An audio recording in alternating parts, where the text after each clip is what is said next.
Hello दोस्तों, नमस्कार। आज हम काव्यशास्त्र में संकलन त्रय पे बात करेंगे, चर्चा करेंगे। उसके बाद काव्यशास्त्र के संप्रदायों पे फिर इसी कड़ी में आगे बढ़ते जाएंगे। चलते हैं, हम संकलन त्रय पे बात करते हैं।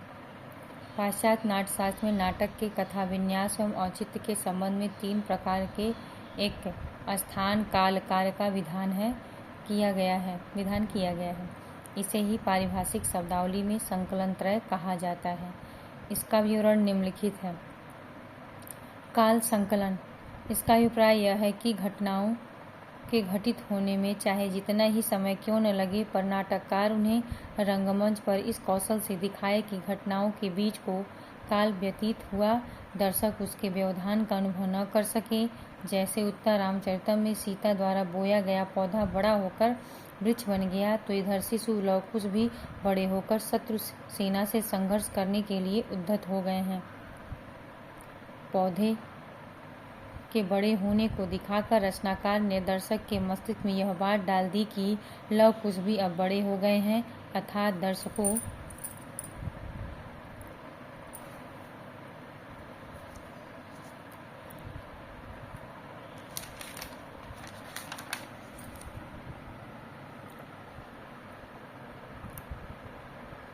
दर्शकों के मस्तिष्क में काल का व्यवधान ही नहीं आने दिया।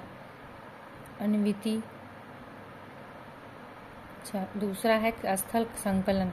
कवि को स्थान अन्विति के लिए से कम काम लेना चाहिए कि प्रेक्षक इसका अनुभव न करे, अर्थात एक स्थान से दूसरे स्थान के बीच के अंतर को मिटा दे। जैसे अभिज्ञान शाकुंतलम रचना में ऋषि के आश्रम से हस्तिनापुर तक जाने का विवरण इस ढंग से दिखाया गया है कि स्थल का यह व्यवधान दर्शक के ध्यान में ही नहीं आया। तीसरे की बात हो रही है तो कार्य संकलन है। आदि से अंत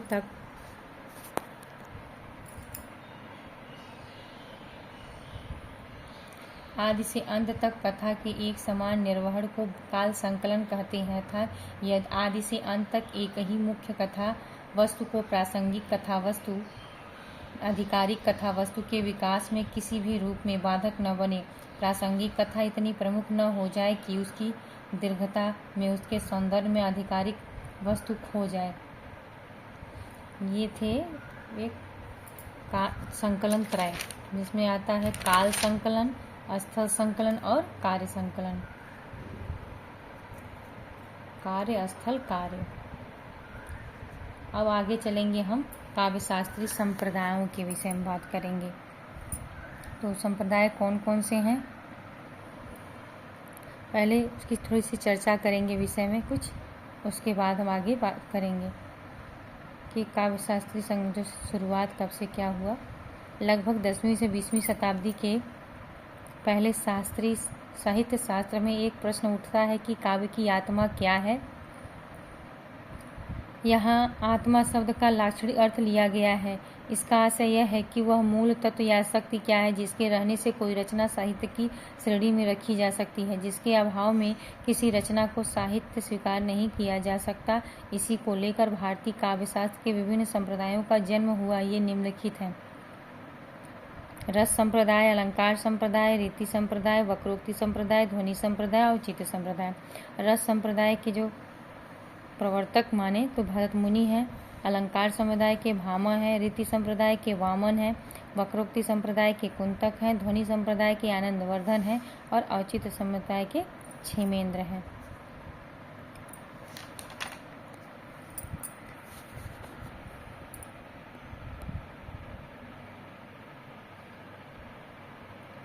काव्य की आत्मा से अभिप्राय काव्य के आंतरिक तत्व से है, इसके बाह्य तत्व से नहीं। आत्मा के अभाव में शरीर निष्प्राण हो जाता है, उसी प्रकार काव्य के मूल तत्व के अभाव में किसी रचना का काव्यत्व ही नष्ट हो जाता है। इन संप्रदायों ने अपने अपने मतानुसार कविता के भिन्न भिन्न तत्वों को कविता की आत्मा स्वीकार किया और इसकी व्याख्याएं की। इन संप्रदायों का विवरण निम्नलिखित है। अब हम इसमें आगे रस संप्रदाय की आगे चर्चा करेंगे, लेकिन रस संप्रदाय थोड़ा बड़ा है तो इसको दो भागों में बांट कर करेंगे। तो कुछ हम पहले से पढ़ लेते हैं कि रस संप्रदाय है क्या, पहले ये बात कर लेते हैं। काव्य शास्त्र के रस संप्रदाय अत्यंत प्राचीन है, किंतु इसे व्यापक प्रतिष्ठा बाद में प्राप्त हुई। यही कारण है कि अलंकार सिद्धांत को रस सिद्धांत से प्राचीन माना जाने लगा।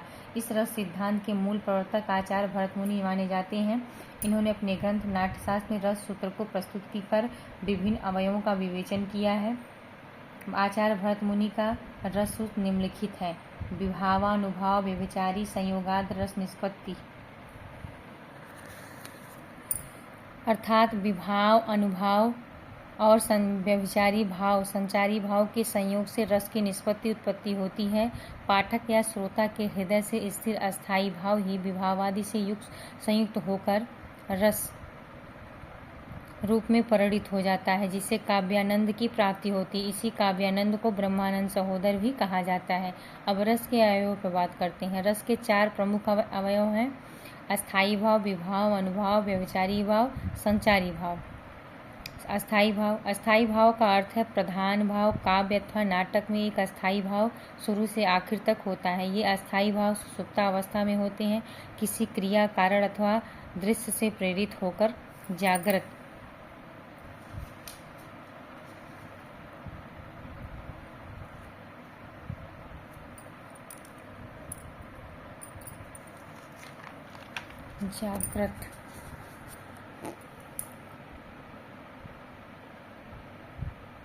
होते हैं। अस्थायी भाव ही रस का आधार है और एक रस के मूल में एक ही अस्थायी भाव रहता है, इसलिए भावों की संख्या 9 मानी गई। इसलिए रसों की संख्या भी 9 है, जिन्हें नवरस कहा जाता है। मूलतः 9 रस ही माने जाते हैं। बाद के आचार्यों ने 2 और अस्थायी भावों वात्सल्य रति और संतान प्रेम अर्थात संतान प्रेम भगवत विषयक रति को मान्यता दे दी। इस प्रकार अस्थायी भावों की संख्या 11 तक पहुंच जाती है। रस में भी 11 हो जाते हैं, जिनका विवरण निम्न है। रस, अस्थायी भाव, प्रवर्तक, रंग और देवता। अभी बात करेंगे कि किस रस के अस्थायी भाव कौन सा है, उसके प्रवर्तक कौन है और किस रंग का है, उसके रंग क्या माना जाता है और उसके देवता क्या है। तो श्रृंगार रस का स्थायी भाव रति दाम्पत्य प्रेम है। प्रवर्तक आचार्य भरत मुनि है। रंग श्याम वर्ण का है और देवता कामदेव और विष्णु है। हास्य रस का अस्थायी भाव हास है। प्रवर्तक भरत मुनि ही है। श्वेत वर्ण माना जाता है। प्रमथ शिवगढ़ इसके देवता है। करुण रस का स्थायी भाव शोक है। इसके भी प्रवर्तक भरत मुनि है। कपोत वर्ण रंग इसका है और यम इसके देवता हैं, इसके करुण के।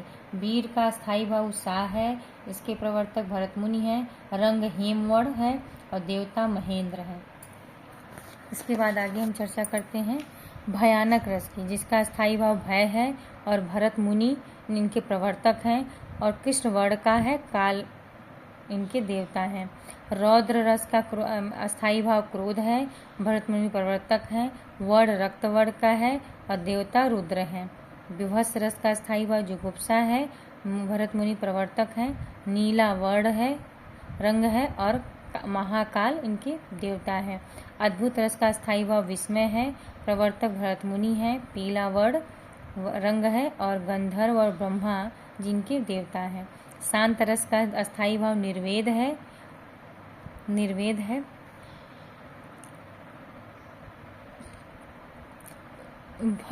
प्रवर्तक उद्भट है। शांत के प्रवर्तक उद्भट हैं और रंग है धवल वर्ण का है और देवता लक्ष्मी नारायण है।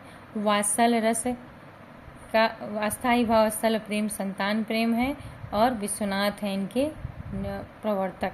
भक्ति के भगवत विषयक वस्तु प्रेम अस्थायी भाव है और भरत इसके प्रवर्तक हैं रूप गोस्वामी। भक्ति के वात्सल्य के विश्वनाथ और भक्ति के रूप गोस्वामी और शांत के उद्भट हैं प्रवर्तक। अब आगे के अगला वीडियो आएगा जिसमें विभाव, अनुभाव, ये सब के बारे में संचारी भावों के बारे में चर्चा करेंगे। ये वीडियो यहीं पे समाप्त होता है क्योंकि ये लंबा वीडियो हो जाएगा, इसलिए हम अगले वीडियो में बात करें, अगले भाग में। नमस्कार।